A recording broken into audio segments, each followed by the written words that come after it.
Am plecat cu vise în buzunar, printre blocuri gri și un cer amar. Zâmbesc pe străzi ce nu-s ale mele și nopțile par tot mai grele. Dorm puțin, vorbesc cu mine, caut liniște prin lumini străine. Într-un oraș ce nu mă știe, mi-e dor de acasă, mi-e dor de o zi. Sunt străin, chiar și când zâmbesc, peste mări tot la tine gândesc.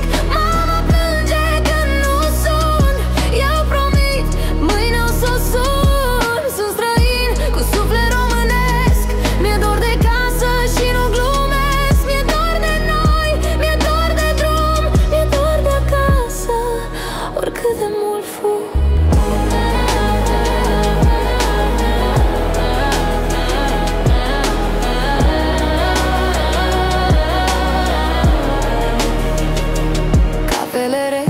Pereți cu eco, în gând aud, hai rămâi cu noi. Dar timpul trece și nu-l opresc.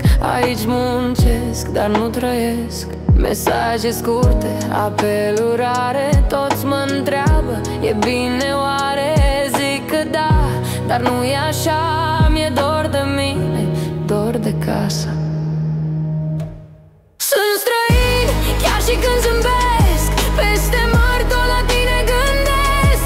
Mama plânge când nu sun, eu promit, mâine o să sun. Sunt străin, cu suflet românesc, mi-e dor de casă și nu glumesc. Mi-e dor de noi, mi-e dor de drum, mi-e dor de acasă, oricât de mult fug.